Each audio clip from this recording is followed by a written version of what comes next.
And so who cares if I have a tongue ring? Right, I bring all these other qualities. I might go get one later on. I might be lying though, but I don't know. I can get it if I want it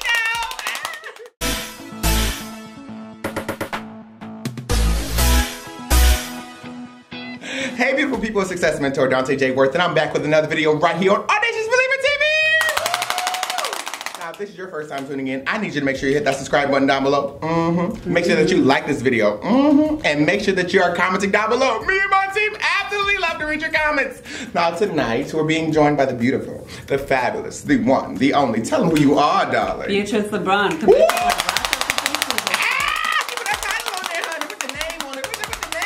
Okay. Also, community health worker. Let's yes! Put those titles out there, honey. So we invited Beatriz here tonight to talk about representation matters. So before we talk about that, what is your story? So I am originally from the Bronx. So I was born and raised. The BX side right here. So born and raised in the Bronx, came to Rochester when I was 19. Nice. I had dropped out of high school at some point. I lived in the streets for about a year. And then kind of got my life together, was a teen mom. Wow. I won't share the exact age because my daughter, my 7-year-old, is trying to do the math and figure it out. She's like really good with math, and she's like, I'm assuming you're a teen mom, and I'm not ready to have a conversation with her about it. Not yet, baby. So I have a 21-year-old daughter. Wow. And, Houseway. I know. How? Look about 21, sis. No, my daughter's 21, and my middle child is actually adopted. She's my brother's biological daughter, and she's 20. And both of them, well, my middle's at Brockport. Nice. My oldest is taking some classes at MCC, but both of them work full time too, which I'm really proud of them. Yeah, get your coin, sis. Yes, definitely go. They support themselves, which is nice. That's and then good. I have a 7-year-old. So my story is very long, and I won't share all of it today. Right. But what I will say is that it took a long road of hardship to get here, and I really appreciate that now at life, at this point in my life, because I feel like life set me up to battle some battles that we have coming up. That's good. Everything you've been through is preparing you for your moment to come. That's it. And with that in mind, now that you are sitting on the school board, Rochester City School Yes, the Rochester City School Board, where my kids attended and still attend. Yes. So how does it feel to be at that big table? Frustrated. It's a frustrating process. You know, I've been a parent in the district for like 15 years. Nice. And, you know, I felt a lot of frustrations as a parent. You know, I always ran as a parent first. Yeah. Because when we talk about empowering parents, we should empower parents to also run for school board and learn the process. Yes. And now that I'm on the board and I'm at that table, it's even more frustrating than people can imagine. I can only imagine. I wish it wasn't so, but it is. And part of it is that, you know, the system has, I'm a hands talker. That's so okay. I need to use We got these hands. I know, we got all kind of hands, fingers, all that good stuff. So, you know, part of my frustration is that, you know, the system is very dysfunctional. And when you come into a dysfunctional system, and this is not just unique to the school board, any dysfunctional system that has been allowed to operate for a number of years in a very dysfunctional way, it's hard to change, and it's hard to change people. That's good. Because they don't want to see themselves as part of the dysfunction. And it's hard for them to remove the personal. It's not personal to individuals. It's personal to them. They should own it. But it's not a negative to own that you've been part of a dysfunctional system and say, hey, I've been part of a dysfunctional system. I just didn't see it. Now I need to change some things. What value do you feel like you bring to the table? I think I bring integrity as my first value, and my second is a very strong work ethic.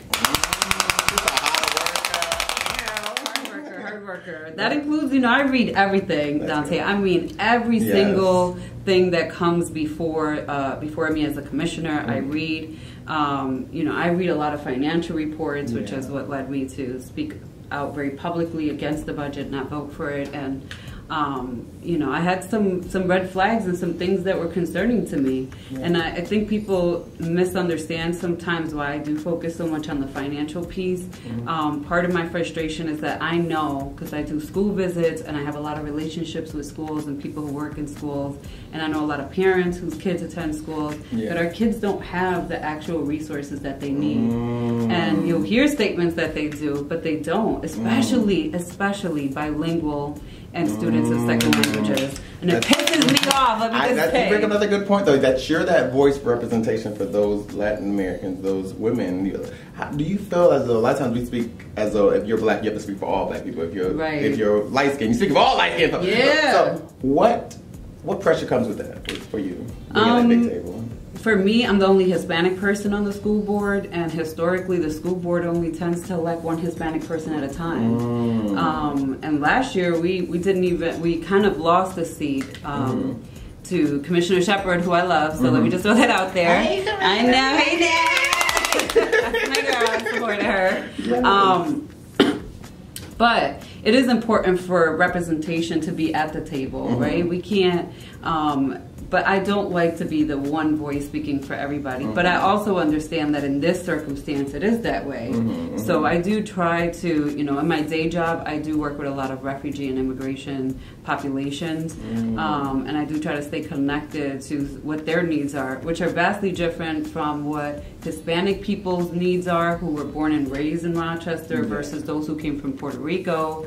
And I hate when we're all lumped into one, because we're not all one. Right. And we all have our unique needs that need to be met, and one policy cannot encompass all of that for ELL students. That's true. That's true. So for you, you've accomplished a lot. You've got, I mean, so many different accomplishments over the years. What are you still yearning to accomplish now in your position? Change in the Rochester City School District outcomes for our kids. Our babies, and when we say the kids are our future, it's like, I feel like people walk around and don't understand that statement. We're all going to age at some point. My kids, you know, they're 20 and 21, they're going to age out.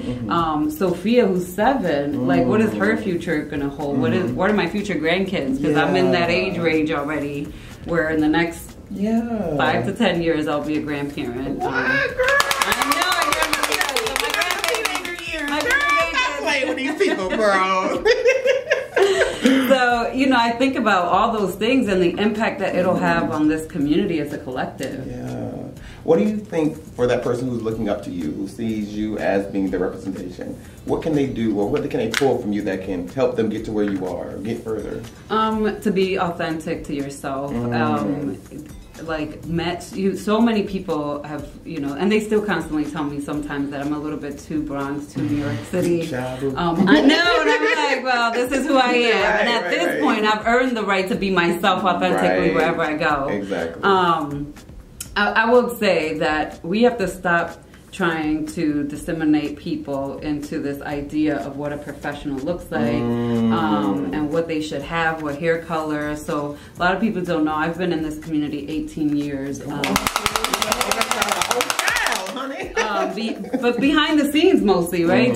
Just doing the work. The work as an advocate, the work of connecting people with resources, making sure that they're out of crisis. And that's what I do even now to this day, day to day. But my hair has been purple, blue, green, red, yellow. You know, I have tattoos. I have your best life, honey. I'm as much as I can. And I'll give you a tidbit about some of this. Like, and I say this all the time about the board. I'm like, this board will not dissimulate me into a dysfunctional, as part of the dysfunctional system. But I take that even in the bigger world, right?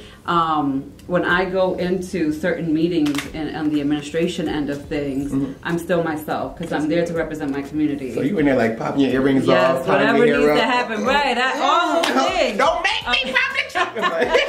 That's good though. Come on,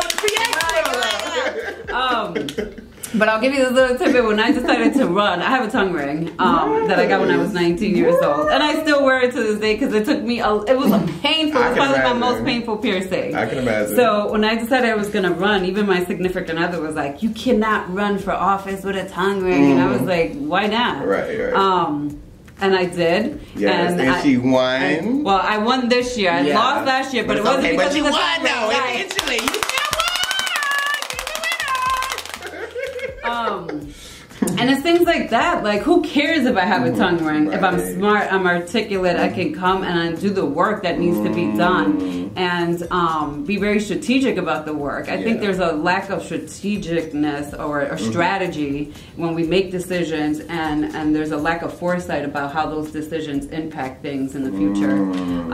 And so, who cares if I have a tongue ring? Right, I bring all these other qualities. I might go get one later on. I might be lying though, but I don't know.